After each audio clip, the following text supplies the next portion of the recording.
Assalamualaikum dan salam sejahtera.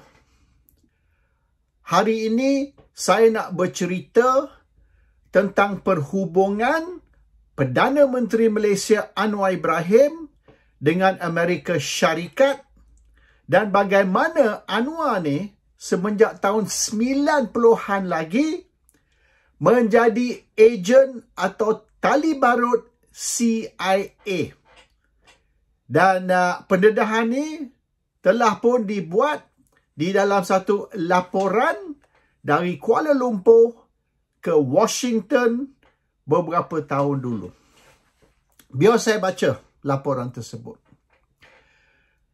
The Research Division of the Prime Minister's Department, bahagian penyelidikan Jabatan Perdana Menteri, is an agency within the Malaysian Prime Minister's Department, PMO, according to a leaked US diplomatic cable dating back to 2006. Bermaknanya, satu perhubungan di antara Kuala Lumpur dan Washington yang dipanggil US diplomatic cable pada tahun 2006. The research division is actually the public name for the Malaysian External Intelligence Organisation ataupun MEIO, the country's main foreign intelligence agency. Bermaknanya ini sama macam CIA Malaysia. According to reports by several Malaysian news media, including The Star, The Sun, and the news blog Malaysia Today, in May 2018, the MEIO operates as a spy agency and reports directly to the Prime Minister, bukan kepada Bukit Aman ataupun Special Branch ataupun MIO, tidak. The organisation is allegedly used to monitor government critics at home and abroad. Jadi, MEIO ni independent. Dia tidak bertanggungjawab kepada Bukit Aman atau Special Branch ataupun Military Intelligence, MIO. Dia report direct kepada hanya Perdana Menteri. Dia bypass semua agensi lain, baik di Bukit Aman ke Military Intelligence, dia bypass semua. Even Special Branch tidak ada kuasa di atas MEIO tersebut. Only direct to Prime Minister. Dan kerja dia ialah untuk nak monitor, untuk nak spy, is a spy agency, mengikut report yang saya baca tadi, is a spy agency untuk monitor pengkritik kerajaan, penentang kerajaan, dipanggil dissenters ataupun opponents to the government. So, baik, tak kisahlah parti politik ke, NGO ke, pergerakan ke, persatuan ke, bloggers ke, TikTokers ke, YouTubers ke, Facebookers ke, semua. Siapa saja yang menentang kerajaan, mengkritik kerajaan akan dimonitor. Dan dikatakan dia orang punya pegawai tu ada berapa ratus. Dan bajet untuk MEIO ni tidak payah dideclare kepada Parlimen. Sebab dia termasuk di dalam pejabat PMO, iaitu 1 bilion satu tahun. So PMO, pejabat Perdana Menteri atau Jabatan Perdana Menteri terima 1 bilion peruntukan dari Parlimen yang dilulus oleh Parlimen, dan di dalam peruntukan 1 bilion tu termasuk MEIO punya operational cost yang tidak perlu dideclare. Maknanya tak perlu breakdown, tak perlu detail. Dia beri lump sum. Lump sum nak maknanya dia beri Jabatan Perdana Menteri itu 1 bilion. Dan di dalam 1 bilion tu tak perlu di breakdown, dipecahkan kepada belanja untuk ni, belanja untuk tu. It's just one lump sum to be used at the Prime Minister's discretion atas budi bicara Perdana Menteri. So duit tu Perdana Menteri decide nak guna macam mana 1 bilion tersebut. Dan sebahagian dari itu ialah untuk membayar kos MEIO tadi. Iaitu spy agency yang buat kerja mengintip spy work untuk pengkritik kerajaan di Malaysia dan di luar Malaysia. Kedua-dua. Jadi tiap-tiap embassy, setiap kedutaan atau high commission di merata dunia, ada ejen MEIO. So bermaknanya, katalah kita ambil High Commission Malaysia di London lah misalnya, ataupun kedutaan Malaysia di London. Ada pegawai MEIO yang duduk di situ. Kerja mereka ialah untuk monitor, untuk mengintip semua mereka yang menentang kerajaan. Termasuk saya lah. Dan pada masa ke semasa, akan ada pegawai MEIO melawat rumah saya dan ialah alasan membuat kunjungan. Mereka nak jumpa dengan rakyat Malaysia di luar Malaysia. Dan the fact that dia orang jumpa saya sebagai rakyat Malaysia di luar Malaysia, maknanya dia masih anggap saya ni sebagai warga negara Malaysia. So from time to time, I do get visit also lah daripada pegawai ataupun spy dari MEIO. Cuma tanya khabar. Okey, dan ini penting, the next paragraph. Saya baca. In late July 2018, a letter from the MEIO dated 4th May 2018, surat bertarikh 2018 telah didedah. Surat bertarikh Mei 2018 didedah pada Julai 2018. It was leaked to the media. Dibocorkan kepada media.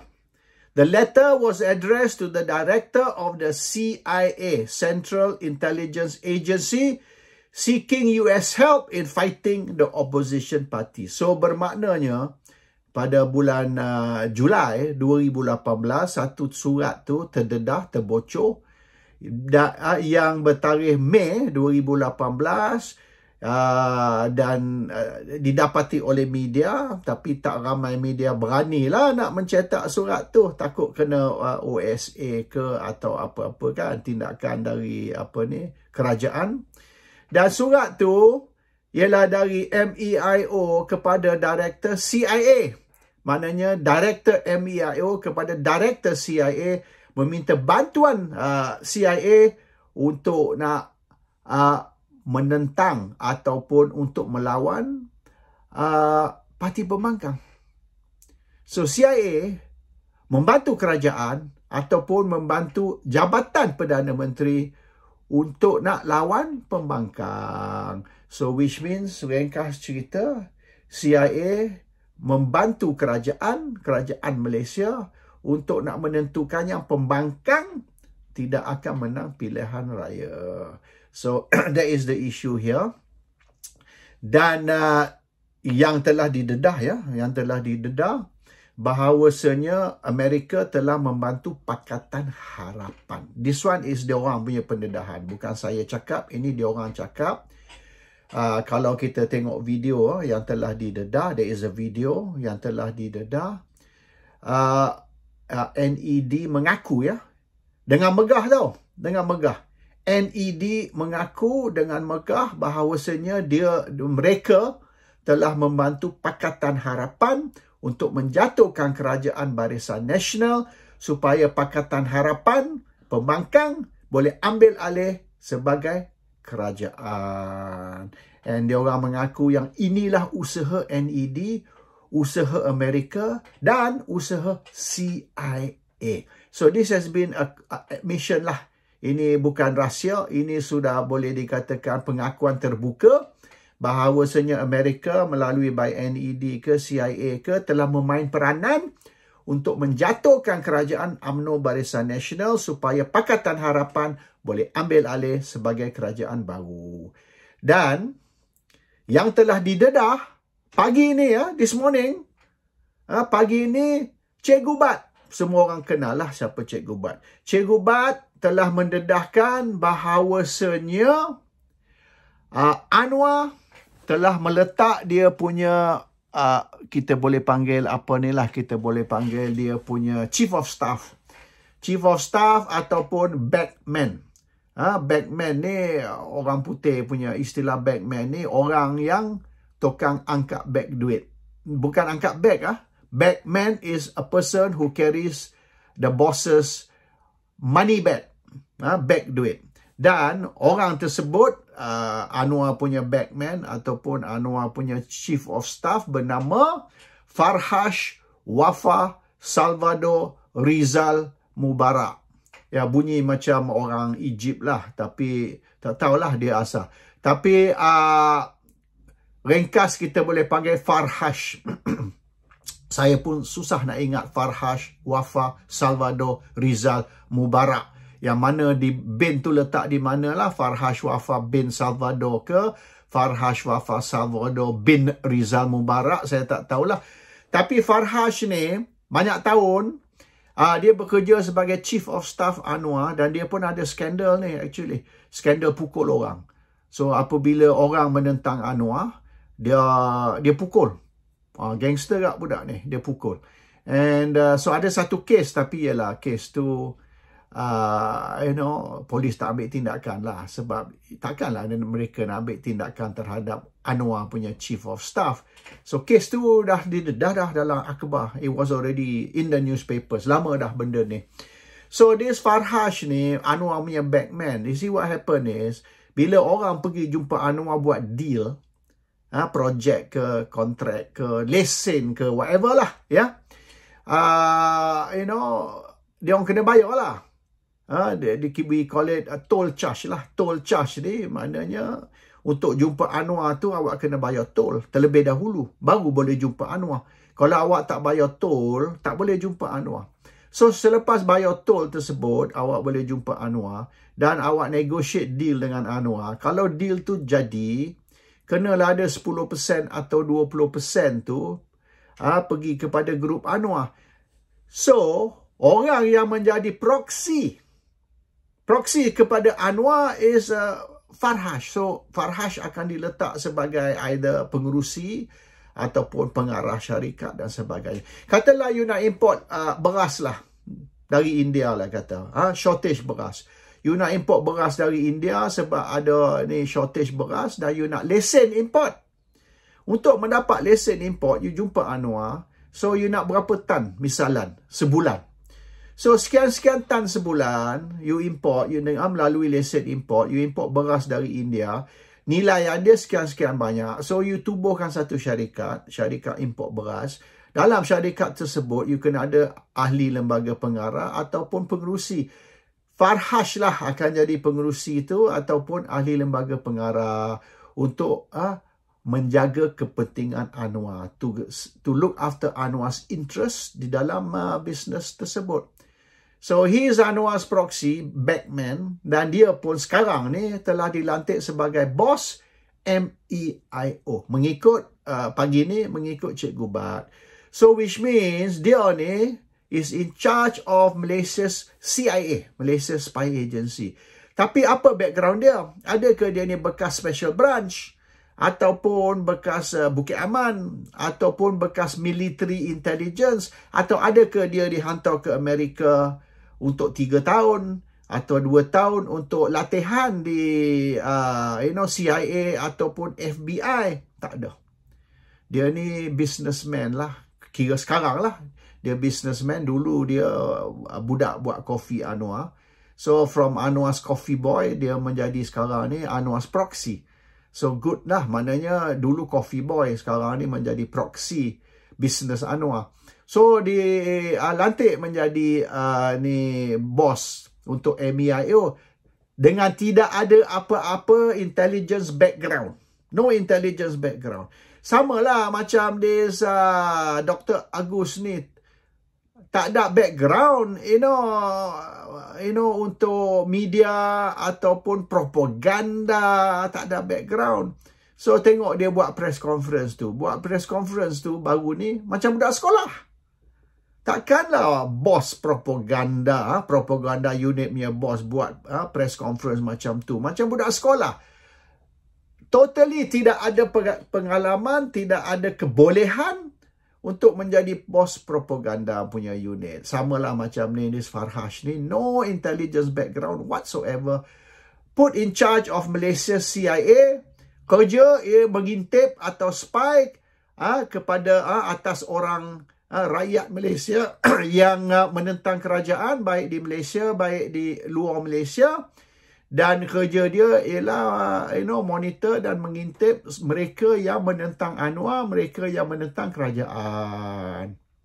So, untuk apa mereka ni? Ialah satu cara beli, satu cara ambil tindakan undang-undang, kes jenayah, timbulkan macam-macam kes jenayah, dan akhirnya tangkap mereka, masuk mereka dalam penjara ataupun rasuah mereka, suruh lompat dan memberi sokongan kepada UNRWA. So inilah kerja kawan kita. So Malaysia CIA, itu cerita dia lah ya. Dan sebahagian dari cerita tu telah didedahkan pagi ni oleh Cikgu Bat, nama orang dan sebagainya, kebolehan ataupun otherwise.